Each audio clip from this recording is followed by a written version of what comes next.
"Stop touching the good plates! You're not family!" my daughter-in-law hissed. I didn't argue. I reached for the deed instead.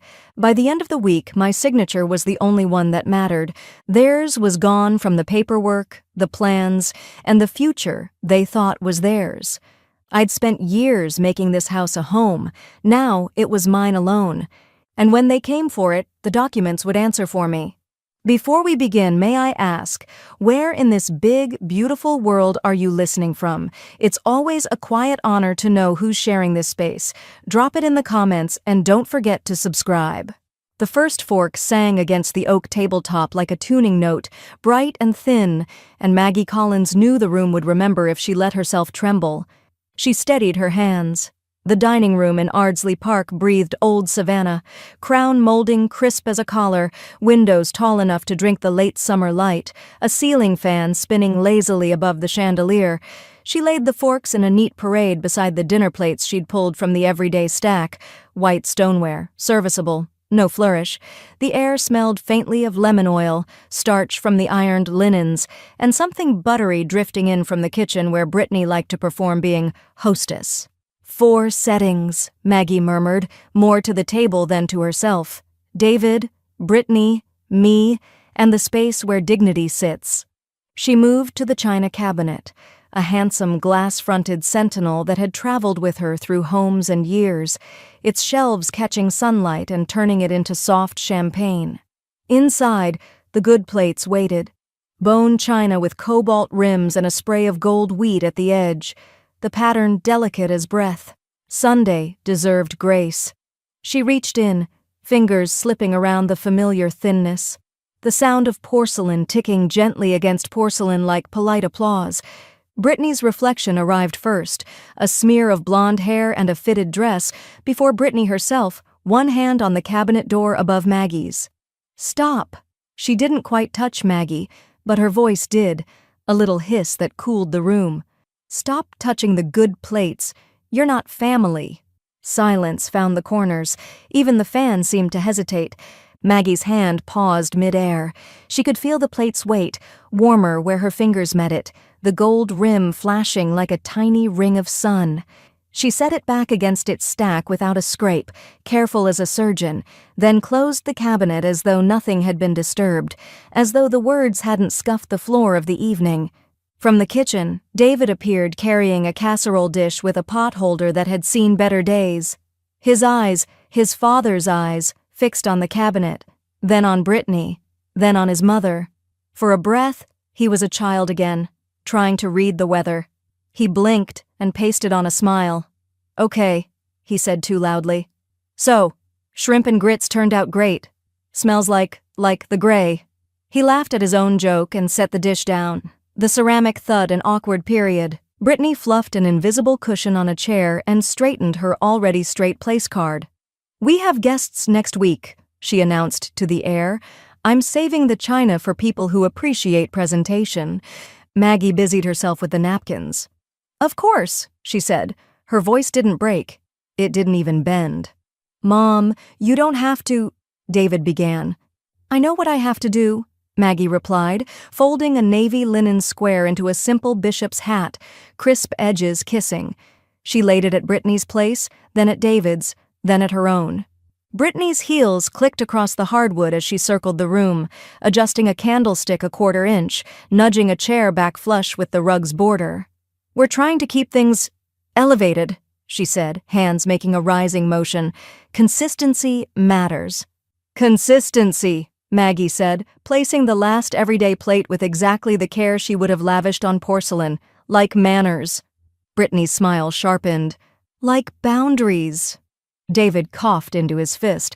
Let's sit. Food's hot." He poured sweet tea into glasses, ice cracking like distant fireworks. The first sip burned cold at the back of Maggie's throat. She folded her hands in her lap and watched David spoon the creamy grits, the plump shrimp striped pink and white and dusted with scallions. Brittany kept her phone face down beside her, a little black slab glinting with the promise of somewhere else. They ate, or pretended to. Conversation skirted weather and a newly paved stretch of Bull Street. When Brittany spoke, she leaned on certain words as if they were furniture only she could afford. "David and I are really finding our rhythm with the house," she said. "It's just ours, you know? Our little world." The word ours brushed past Maggie like a shoulder in a crowded hallway. She reached for her glass instead of a plate. She wasn't family enough to touch, and let the tea's sweetness settle the taste of unsaid things. She could feel David wanting to change the subject, to unspool a rope ladder over the pit that had opened, but he couldn't meet her eyes. Brittany texted someone beneath the table, thumbs quick, mouth pinched in satisfied concentration. "Dessert?" Maggie asked when her plate was still half full. "I brought lemon bars." "We're watching Sugar," Brittany said. Her lips curved in that gracious, pageant-ready way that had a mean seam stitched tight inside it. "But thanks." Maggie nodded. She collected her words and stacked them neatly in her chest. There was no tremor in her fingers as she lifted her own plate and carried it to the sink. At the cabinet again, she opened the glass door, not for the good dishes this time, but for the violet glass vase Brittany liked to keep empty because negative space photographs well. Maggie took it out, set it on the sideboard, and eased the door closed, listening to that delicate click that used to mean home. David cleared his throat. "Hey, we should go to Forsyth next weekend. Walk the park." "That sounds lovely," Maggie said. She turned toward him and smiled at the fact of him, the boy and the man overlapping in her mind like two transparencies, but she kept the overlap to herself. No flash of past, only the present, his jaw a little tighter than usual, the faint grease of worry on his brow. "Text me the time." "Yes," Brittany cut in. "We'll have to see. We've got things." "Of course you do," Maggie said, and the words were not sharp. They were cloth folded over a blade. After dinner, she rinsed her plate, dried it, and set it back in the stack with the others, quiet, precise, no chip, no complaint. She wiped the counter clean with small, efficient circles. In the reflection of the dark window above the sink, she saw the room behind her, the chandelier throwing warm coins of light on the table, Brittany tapping her phone, David collecting forks with the care of a man dismantling a bomb. She gathered her purse from the hall tree. "Thank you for supper," she said, and meant it for the food, if not the evening. "Drive safe," David said. He almost touched her shoulder, and then did not. Outside, the air held the soft weight of savanna humidity, jasmine sweet even at night. Live oaks arched over the street like old guardians, their beards of moss silver in the porch lights. Maggie's shoes made a measured sound on the walk. She sat in her car and let the engine idle without shifting into reverse, palms flat on the wheel until the heat dropped to a gentler breeze. Her phone buzzed in the console. Lillian's name lit the screen. Maggie answered on the second ring. "Evening. I heard your voice in my head all day," Lillian said. No hello, just that truth-teller's tone she'd had since high school, dry as good gin. "Something happen?" Maggie stared at the house, at the second-floor window where the master bedroom lamp glowed buttery and unbothered. Through the sheer drape, a figure moved. Brittany, probably, crossing the light like a cloud. "What makes you ask?" Maggie said, and her voice was steady enough to fool a stranger. "Because I know you," Lillian replied. Paper rustled on her end. A habit, always sorting, always ready. "And because I had a feeling about tonight." "Tell me what she said." Maggie's finger hovered over the ignition, then dropped to quiet the engine. The house lights looked suddenly colder. She took a breath, tasting lemon, starch, and something metallic she refused to name. "She told me I'm not family," Maggie said. There was the briefest silence, then Lillian's tone sharpened, all softness snapped out of it. "Do you still have the papers?" she asked. "Mags, tell me you still have the papers."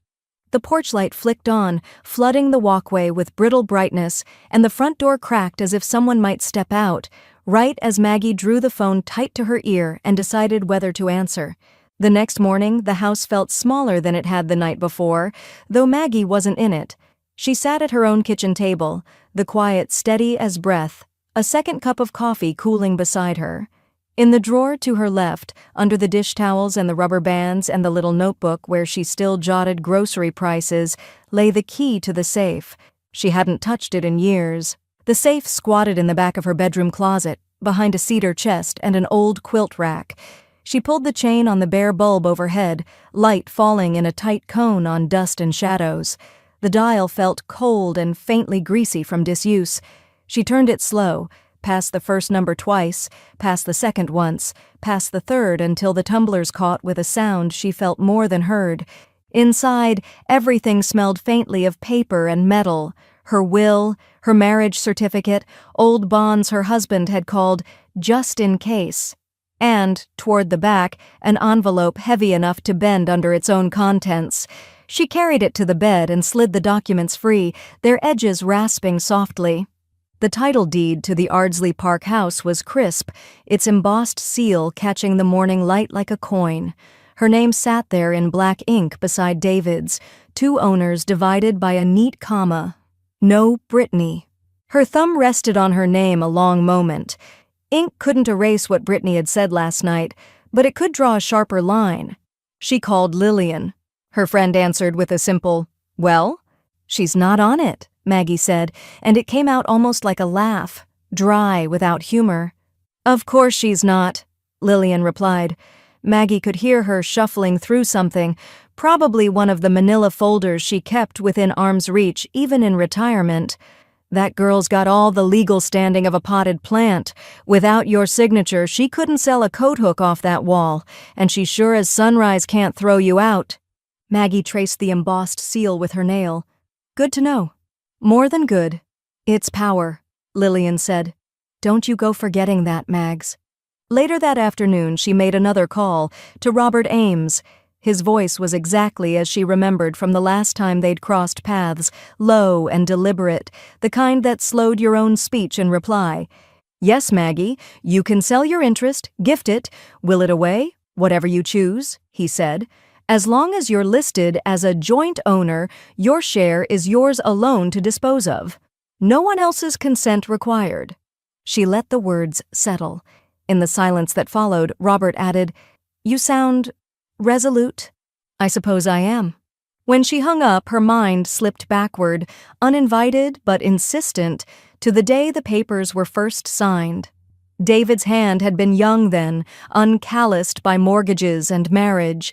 They'd sat together in a closing office, smelling faintly of printer toner and old coffee, the pen heavy in her grip. She'd written the check from the account her husband left her, the one she'd guarded so carefully after the funeral. David hadn't asked, not outright, but she'd seen the worry in his eyes, the way he'd looked at the down payment total like it was a wave he couldn't swim through alone. She'd been proud to help. Now she wondered if Brittany even knew that history. She put the deed back in its envelope but didn't return it to the safe. Instead, she set it on the hall table where its weight could greet her each time she passed. By early evening, the sun was low enough to paint the street in gold. Maggie brewed tea and carried it to her porch, the kind of day where even the air seemed to hang and listen. She was halfway through her cup when her phone buzzed on the table beside her. A notification from social media, she rarely checked it, popped up anyway. A photograph loaded slowly on the screen. Brittany and David standing in front of the Ardsley Park house, Brittany's smile wide and possessive, one hand resting theatrically on the porch column. The caption read, "Our home, our haven. Love building a life together. Blessed." There was no sign of Maggie, not in the photo, not in the words. She stared at the image until the light behind it dimmed with the evening. Then she set her phone down and, with a steadiness that felt almost dangerous, reached for her notebook. She uncapped her pen. On the first line, she wrote 3 words in neat block letters, "Call Clive Warren." The bell above the door of Perk and Parcel chimed twice as Maggie stepped in, the air conditioning cutting through the damp warmth of late-morning Savannah. The cafe smelled of espresso and buttered croissants, the kind of scent that convinced people their lives could be sorted out at a small table with the right friend. Lillian was already there, back to the wall, legal pad open beside a mug gone cold. Her reading glasses hung halfway down her nose, a silver pen tapping lightly on the pad. She looked up once, gave a small nod that said, "Sit, we're working," and returned to her notes. Maggie set her tote bag on the chair and slid in opposite. The property listings were already spread across the table, printouts from the county records website, some with Lillian's tidy handwriting in the margins. "These," Lillian said, tapping 3 pages with the blunt end of her pen, "are the last 6 months in Ardsley Park.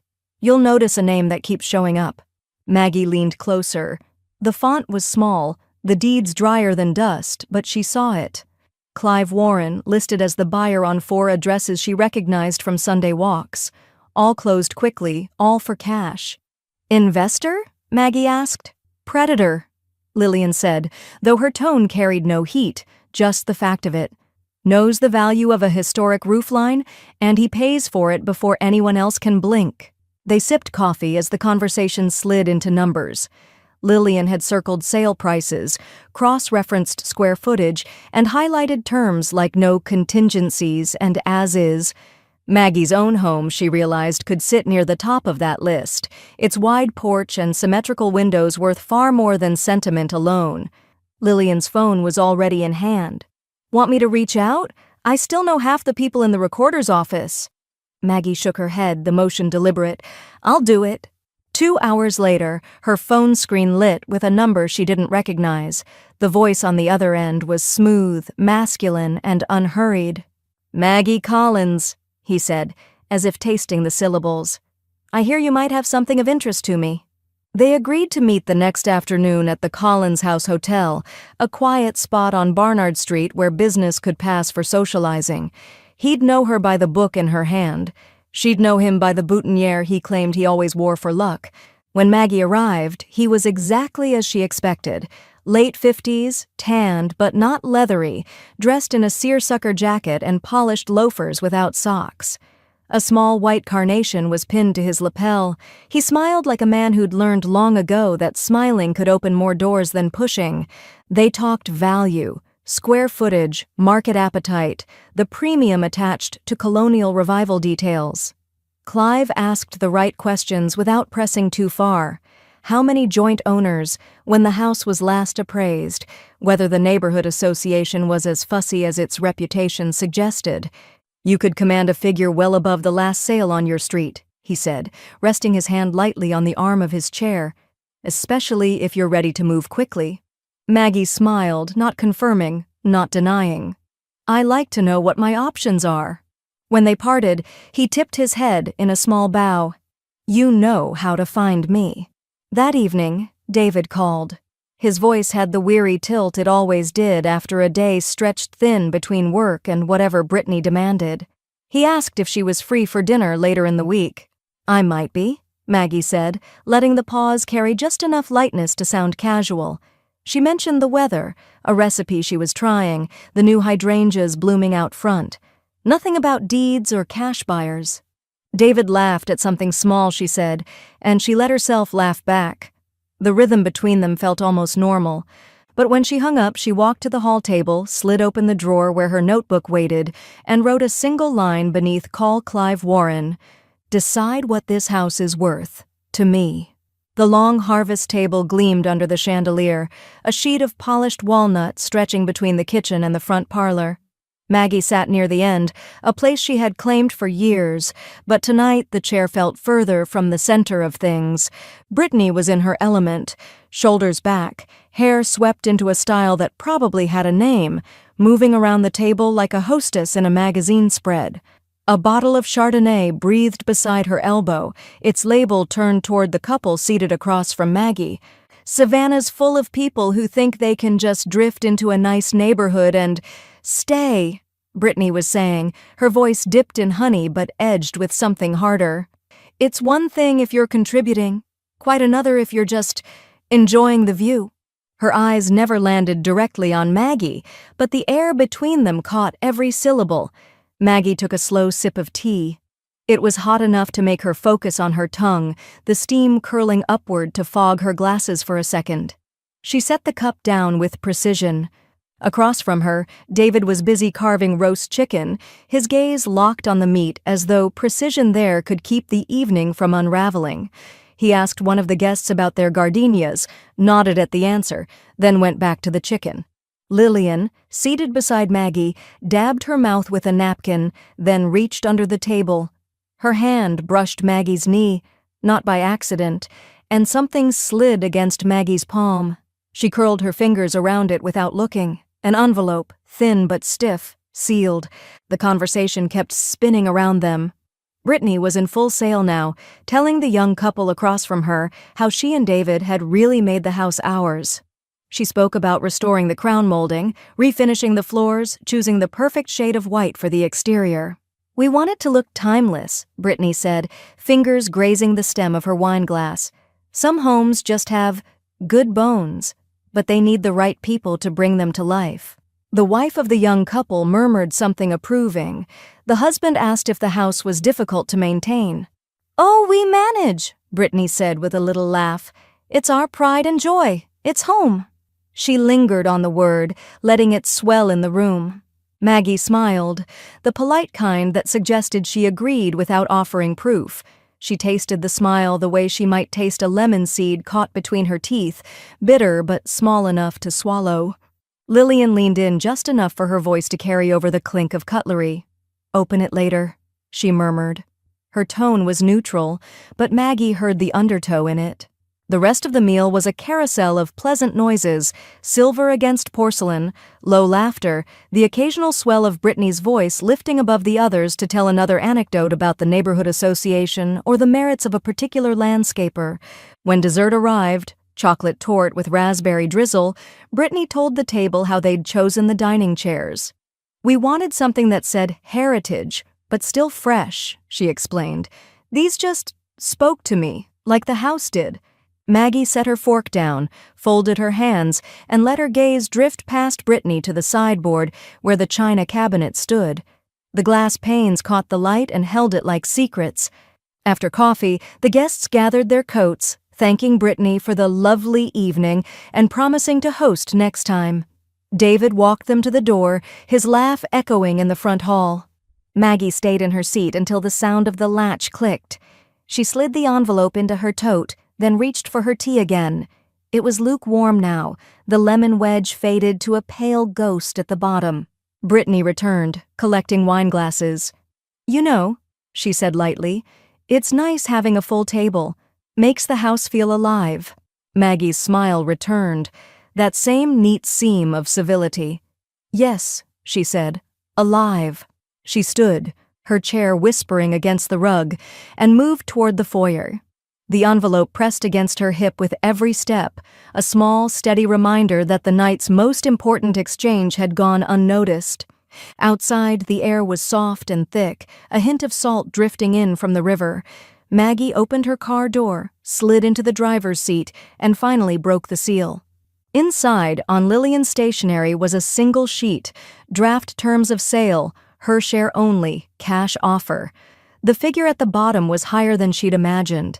In the distance, through the open dining room curtains, Brittany lifted her wine glass in some private toast, smiling at her own reflection. Maggie folded the paper once, then again, her pulse calm but deliberate. This was no longer about what the house was worth to the market. It was about what it was worth to her. The rain came in low and steady that morning, drumming on the roof of Robert Ames's office like a quiet metronome. Maggie sat across from him at a walnut desk that looked older than both of them, the smell of ink and leather blotters faint in the air. The contract lay between them, thick with addendums and signature tabs. Clive Warren's name appeared in bold print at the top, Maggie's a blank line waiting below. Robert adjusted his glasses. "You've read it twice with me, once with Lillian, and I assume again on your own." His tone was careful, but it carried the faint note of someone who'd watched many clients hesitate. Maggie picked up the fountain pen Robert had set before her. It had weight, the kind of pen that knew its words would matter. She pressed the nib to the paper and wrote her name in full. Margaret Collins, the ink gliding dark and certain. "Done," she said. Robert slid the pages into a leather folder, his motions crisp. "I'll file everything with the courthouse this afternoon. You'll receive confirmation within 48 hours. After that, the closing date is binding." Lillian appeared in the doorway, an umbrella dripping rainwater into the carpet. "Binding," she repeated, pleased. She shook off her coat and set it on the stand. "That's my favorite word today." Robert handed her a copy of the contract. She tucked it into her oversized tote as if it were something she'd carry into battle. "I'll coordinate with Clive's office and set the closing. 2 weeks should do it." They left together under Lillian's umbrella, the street glossy with rain. Maggie felt no need to rush. The decision was already made. The weather could take its time. 2 days later, she drove to the Ardsley Park house under the pretense of picking up a few personal items. The garage smelled faintly of paint and motor oil, just as it had when she and David first toured the place years ago.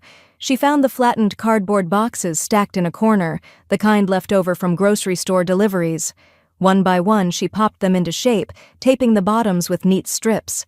A box for the crystal vase from her mother, a box for the quilts she'd made in winters past, a box for the records that still smelled faintly of cedar from her old trunk. She'd just sealed the third when the side door swung open. Brittany stood there, framed in daylight, holding a shopping bag in one hand.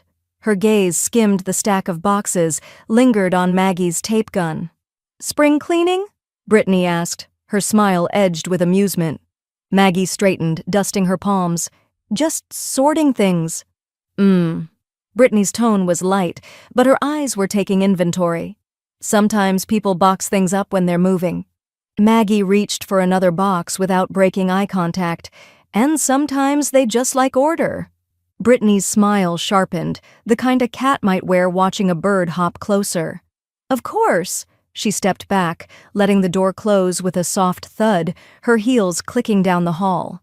"That evening," David called. His voice was casual, but Maggie could hear the question beneath it. "Brittany said you were in the garage today, packing." "I told her," Maggie said evenly. "I'm just sorting things." "Right," he said, dragging the word out just a fraction. "Well, good." She could almost see him nodding, the conversation already moving in his mind to safer ground. They talked briefly about the rain, about a new cafe he'd tried near the courthouse. Not once did she mention contracts, filings, or the calendar marked in red on her kitchen wall. In the garage the next morning, the boxes sat in neat rows against the wall, their flaps folded and ready. Maggie stood looking at them for a moment, her keys cold in her hand. From somewhere inside the house, Brittany laughed, a short, satisfied sound, as if she'd already decided she knew exactly what game Maggie was playing. Maggie smiled to herself, locking the door behind her. Brittany thought she was calling a bluff. The truth was, the cards were already on the table. The envelope sat on the passenger seat as Maggie drove, its weight out of proportion to the single sheet of paper inside. Pale cream, heavy stock. Robert insisted on making things look as formal as they were final. The sky was a flat gray, the kind that pressed low and seemed to listen. She pulled into the brick drive, cut the engine, and sat for a moment with her hands on the wheel. Through the dining room window, she saw movement. Brittany crossing the room, phone in one hand, a mug in the other. Maggie got out, the gravel crunching under her shoes, and walked to the door. She didn't knock. She still had a key. David was at the kitchen island, sleeves rolled, flipping through mail. Brittany was leaning against the counter, scrolling on her phone. When she saw the envelope in Maggie's hand, her smile froze mid-curve. "What's that?" Brittany asked, straightening. "It's for David," Maggie said, setting it on the counter in front of him. David's brow furrowed. He opened it, scanning the page. His eyes moved faster than usual, then stopped. He looked up. "You're selling your share of the house?" "Yes," Maggie said. Her voice was even, not sharp. Brittany took the paper from him, eyes darting across the lines. Color drained from her face in increments, as if the blood had received the same notice and was packing to leave. "You can't," she began, but the word died as if she'd heard her own certainty splinter. David's voice was quieter now, but the edges were there. "Are you really doing this?" Maggie met his eyes. "Yes, I am." The silence that followed was brittle. Brittany set the paper down as though it might bite. She turned toward the sink, busying herself with nothing.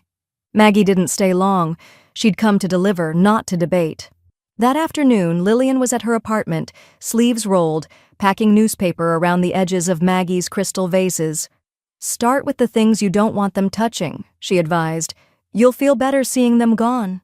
They worked in steady rhythm, Maggie labeling boxes in her neat looping script while Lillian wrapped and stacked, the apartment filled with the dry, faint smell of cardboard and ink.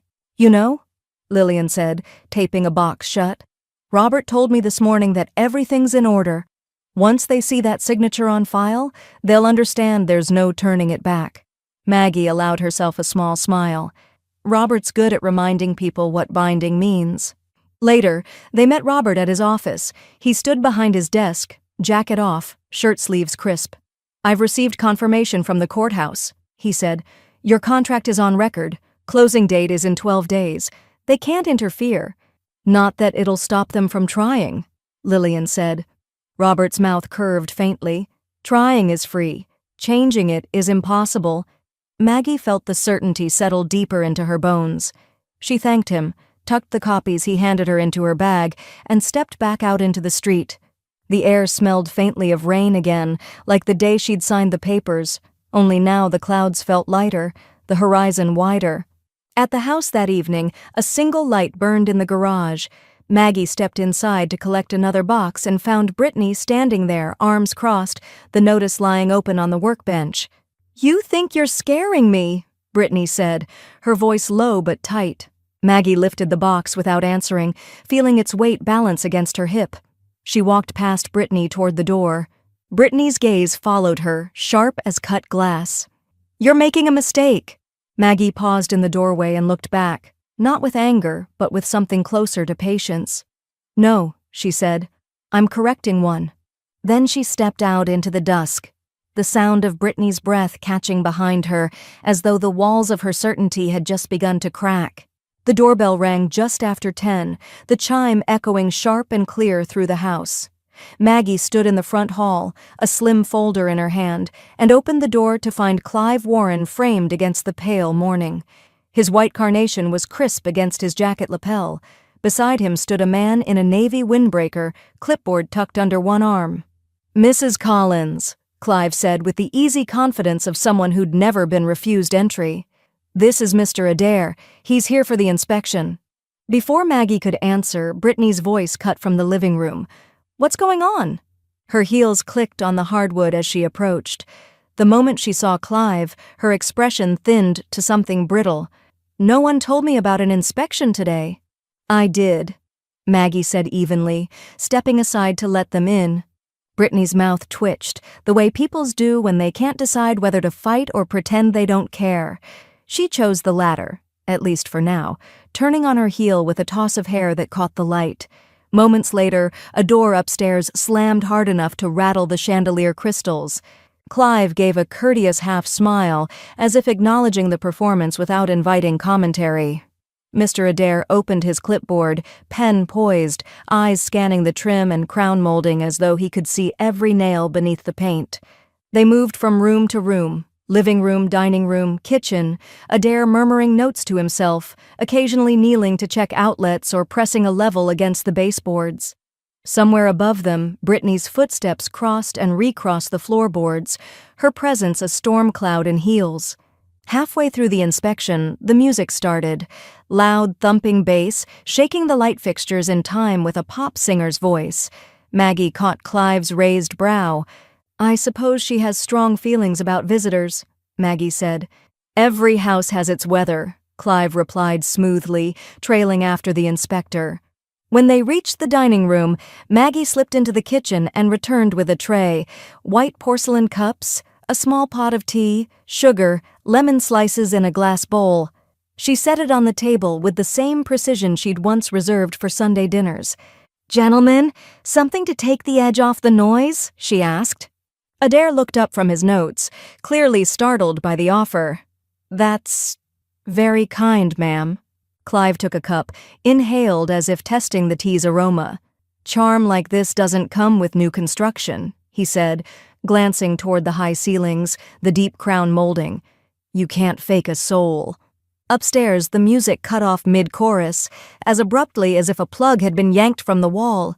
Seconds later, Brittany appeared in the doorway, face tight. Done yet? She asked.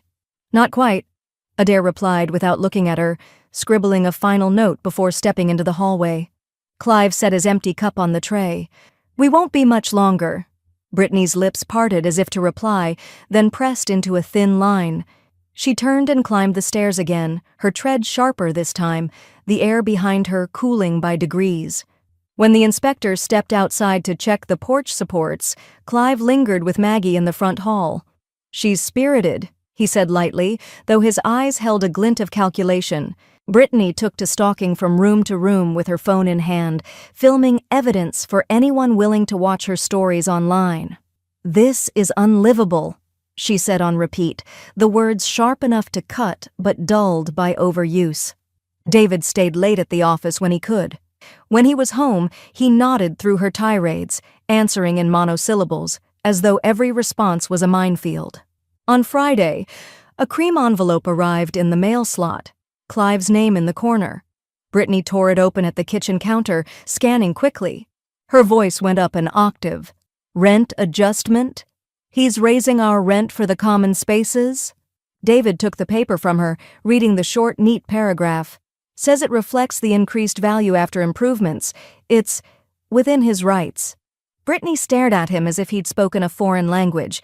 "So we just pay it? Or we move?" David said softly. Her laugh was humorless. "Oh, he would love that." While the dust thickened at Ardsley Park, Maggie's new condo remained a sanctuary. Morning light spilled across her small dining table, warming the pale blue china cup she favored for coffee. She'd opened the balcony door to let in the air, soft, river-scented, carrying only the faint hum of the city. Her boxes were unpacked, her books shelved in careful order. A vase of white camellias sat near the window, their petals unmarked by dust. When her phone pinged with a message from Lillian, she smiled before even opening it. The photo showed the Ardsley Park dining room mid-demolition, drywall down to the studs, wires dangling like vines. Beneath the picture, Lillian had typed, "Clive's crew says 2 more weeks. She's on her 3rd emergency hair appointment this week." Another followed, Brittany in the background of a shot, mid-gesture, her mouth open in what was surely a complaint. The caption read, "Volume at maximum." Maggie chuckled, setting the phone aside. She poured herself more coffee and turned a page in her book. But late that afternoon, another photo arrived. This one had no caption, just the image. A corner of the Ardsley Park porch, swept clean, with a newly painted door and a brass nameplate reading Warren and Collins. Maggie stared at it for a long moment, her fingers resting lightly on the phone screen. The name gleamed even in the photograph, catching sunlight like a signal. She knew Brittany would see it the same way. The first hint came when the mover's truck idled at the curb outside the Ardsley Park house, its hazard lights winking against the white columns. Brittany, in yoga pants and a silk blouse, stepped onto the porch with her phone pressed to her ear. She watched as 2 men carried a mahogany headboard through the front gate. Inside, Clive stood at the base of the staircase, a leather overnight bag at his feet. "Master suite's ready," he told the foreman. "Let's set the bed first, then bring in the desk." Brittany's heels clicked fast on the hardwood as she came in from the porch. "I'm sorry, what?" "I'll be taking the master," Clive said, his tone almost cheerful. "Better light, private bath, makes sense." "That's our bedroom," she snapped. Clive glanced at her, his smile polite but absent of apology. "Co-owners have equal claim. I'm moving in today." David emerged from the kitchen, already loosening his tie. "Clive, can we talk about this? The suites—" "Already decided," Clive said, turning to the movers. "Careful with that armoire." Brittany's voice pitched higher. "Where exactly do you expect us to sleep?" "There's a perfectly good guest room down the hall," Clive replied, as if offering a favor. By that evening, their clothes were stacked in boxes outside the master bedroom door. The guest room was half the size, its single closet crammed before Brittany had finished unpacking. She paced the hall, phone in hand, narrating her outrage to anyone willing to answer. David kept his head down, folding shirts into drawers that stuck when you closed them. The next morning, Clive's work boots thudded on the stairs as he left for the day. Brittany seized the moment. "David, we can't just let him—" "I already tried." David said, rubbing the bridge of his nose. He's not budging. He quoted the co-owner agreement verbatim. Then we fight it. With what? His voice was weary now. It's in writing, Britt. He's within his rights. She stared at him, the silence between them stretching as long as the hall. Across town, Maggie sat on her balcony, the morning air warm but edged with a breeze off the river. Her tea cooled beside her as she read Lillian's latest text. He's in the master. They're in the guest room. I can hear her screech from here. Maggie smiled faintly, scrolling to the attached photo, a grainy shot through a second-story window, Brittany's profile mid-argument, her hand slicing the air. She set the phone aside and bent over a row of clay pots lined neatly along the railing. The rosemary had taken to its new home, the basil was already putting out tender green leaves, and the thyme needed just a pinch of dried soil brushed from the rim. Lillian arrived with a paper sack from the farmer's market, setting it on the balcony table.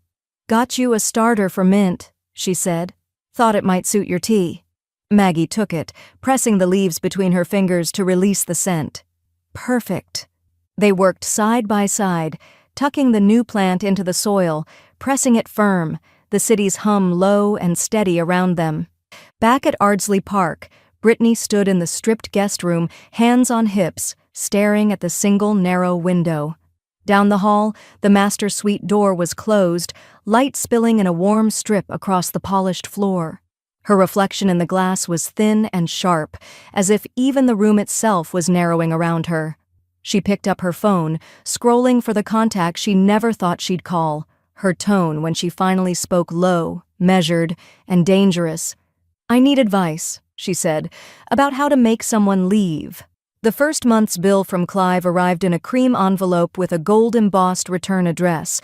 Inside was a single sheet, numbers neatly lined in columns, no explanation beyond proportional share of household expenses. Brittany scanned it at the kitchen counter, her nails clicking against the paper. "This is—" She stopped, pressing her lips together. "David, this is insane. He's charging us for utilities now, and the rent adjustment, and what even is this line? Maintenance reserve?" David took the bill from her, his tie already loosened, eyes tired from another late night. "It's everything we use in the common areas. Heat, lights, cleaning, his improvements. He warned us. He's robbing us. He's billing us." The silence between them was heavy enough to hear the refrigerator hum. By the second month, Brittany's credit card bills had begun stacking in a drawer she didn't open when David was home. The spa appointments were trimmed back to one every other month. The weekend brunches with the girls vanished from her calendar. She still wore the silk blouses, but they hung differently without the dry cleaner's crispness. David, meanwhile, stayed at the office later each week, picking up extra cases, filling in for colleagues, anything that might keep the lights on, both at home and in the fragile peace between them. Some nights Brittany sat alone in the guest room, scrolling through photos of the house from when it had felt like hers. The images glowed on her phone, but the sound of Clive's boots upstairs always brought her back to the present. Across town, Maggie moved with quiet purpose. The condo's living room had a soft brightness now, plants thriving in their terracotta pots, sunlight painting the hardwood floors in slow-moving patterns. One Thursday afternoon, she opened a linen-lined box from her storage closet, the fine china she'd once hoped would be part of family dinners. She lifted a plate, the cobalt rim cool beneath her fingers, the gold wheat pattern still gleaming. That night she called the director of the local historical society's charity auction. "I'd like to donate something special," she said. The auction took place in the ballroom of the Whitmore Hotel, the air scented faintly of roses and champagne. Maggie stood near the back, watching as the lot came up. A 12-piece set of china described by the auctioneer as a classic in pristine condition, perfect for any table that means something. The bidding began briskly. Maggie spotted Lillian across the room, hand raised with casual certainty. Another bidder countered. Lillian raised again. The back and forth was short, decisive. When the gavel came down, Lillian's smile was small but sure. She signed the slip, collected the box, and crossed the room toward Maggie. "For you," she said, pressing the handle into Maggie's hand. I know you didn't. But I did. Some things belong in the right hands. That evening, Maggie unpacked the plates in her kitchen, placing each one in the glass-fronted cabinet she'd chosen for the condo. The cobalt rims caught the lamplight, throwing back a soft glow. She set 2 places at her small dining table, tea for herself, wine for Lillian, and they sat in comfortable quiet. "You realize," Lillian said after a while, "she's going to find out you have them again." "I hope she does," Maggie replied, pouring more tea. The plates gleamed between them, perfect in their places, untouched by dust or pettiness. In the guest room at Ardsley Park, Brittany flipped through her mail and froze at a glossy flyer tucked between bills, "Spring Gala and Charity Auction. Thank you to our supporters." On the back was a photo of the china set, her china framed in gold filigree, under the caption "Purchased by Lillian Price, gifted to Margaret Collins." Her hands tightened on the paper until the edges bit into her palms. The cafe was tucked on a quiet corner near Forsyth Park, its windows fogged slightly from the steam of espresso machines and the low murmur of late-morning patrons. Maggie arrived first, choosing a small table near the back where the sunlight fell in a clean rectangle across the worn wood. She ordered tea and watched the door. David appeared a few minutes later, looking like he'd left work in a hurry, shirt sleeves rolled, tie loosened, a line of fatigue between his brows. "Mags," he said, half smiling as he slid into the seat across from her. "David." She closed the menu she hadn't been reading. "What's on your mind?" He glanced toward the counter, then back at her. "Brittany feels disrespected." Maggie let the words sit. She stirred her tea slowly, watching the swirl of amber in the cup. "Does she now?" "She thinks the way everything's happened, the sale, Clive moving in, the China, it's like you're making a point." Maggie set down the spoon. "She disrespected me first, David, from the very beginning." He shifted in his seat. "I'm not saying she's perfect. She told me I wasn't family," Maggie said, voice low but steady. "In my own home. That was the point where I stopped making allowances." David rubbed the back of his neck, eyes flicking toward the window where a young couple strolled past with coffee cups. "The house is tense, every day. She's upset, Clive's doing whatever he wants, and I'm in the middle." "That's where you put yourself," Maggie replied, not unkindly. "I offered civility, I offered patience. Both were refused." He looked down at the table, tracing the grain with one finger. "It's just a lot." Maggie reached for her tea, letting the warmth settle in her hands. "You're right, it is a lot, and most of it was avoidable." They fell quiet as the waitress passed with a tray of cappuccinos. Maggie sipped her tea. David drank black coffee without tasting it. The cafe's background hum filled the space between them. Spoons clinking, pages turning, a distant hiss of steaming milk. After a while, David stood, placing a few bills on the table. "Thanks for meeting me," he said, his voice softer now. "Of course," Maggie replied. They stepped outside together, the air cooler than when they'd arrived. David hesitated on the sidewalk, hands in his pockets. "I'll keep you posted," he said. Maggie nodded. "Do that." He walked away toward the square, his shoulders slightly hunched, as though the space between home and elsewhere had no shelter. Maggie watched until he turned the corner, then crossed the street in the opposite direction, the quiet weight of their conversation following her like a shadow. Back at her condo, the phone on her counter was already buzzing. The caller ID read Lillian. The listing went live on a Thursday morning, just after sunrise.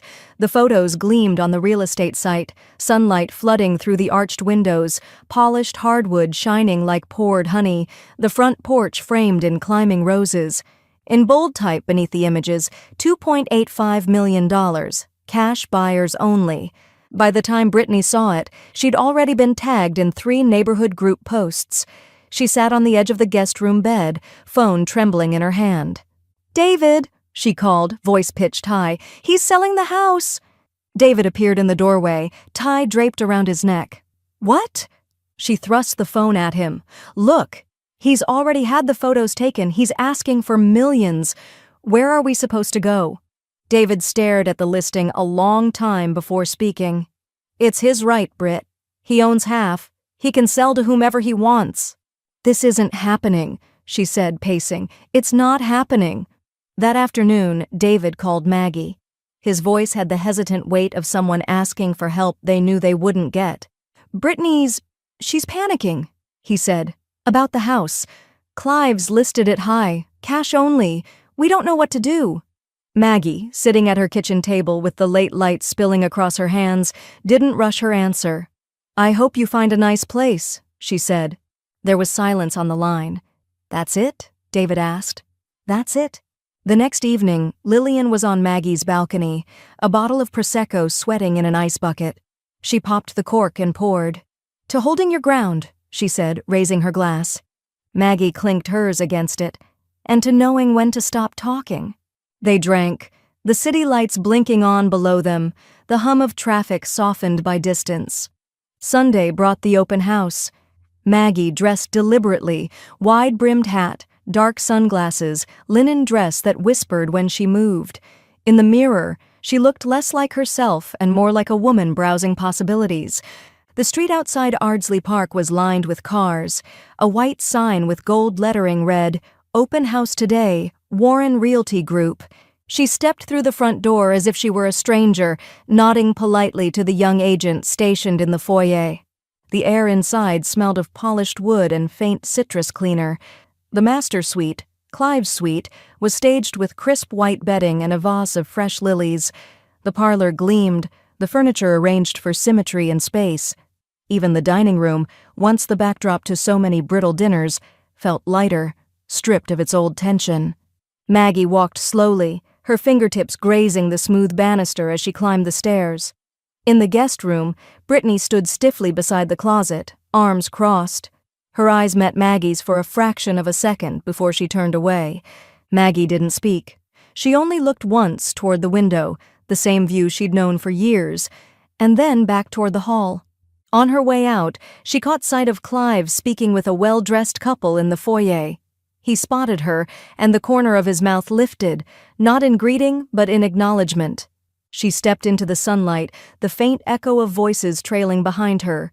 At the curb, she removed her sunglasses for just a moment, looking back at the house. For the first time, it didn't feel like something being taken from her. It felt like something she'd already left behind. But as she turned away, she noticed another car pulling up. A black sedan she didn't recognize. The driver stepped out, phone in hand, scanning the house with the kind of calculating interest she knew all too well. Something in her gut told her this was not just another potential buyer. The sale closed on a mild afternoon in early spring, the kind of day when the light seemed to soften the edges of everything it touched. Maggie hadn't gone to the courthouse herself. There was no need, but Robert had called her that morning to let her know it was official. The new deed bore a name she recognized immediately: Charles Merriweather. They had first met years ago at a Preservation Society fundraiser, back when Maggie was still hosting dinners in the Ardsley Park dining room. He had been genial, quick to notice details in architecture, and shrewd in the way he spoke about investment properties. When he called her the evening before to say he was the mystery buyer, she had been genuinely surprised.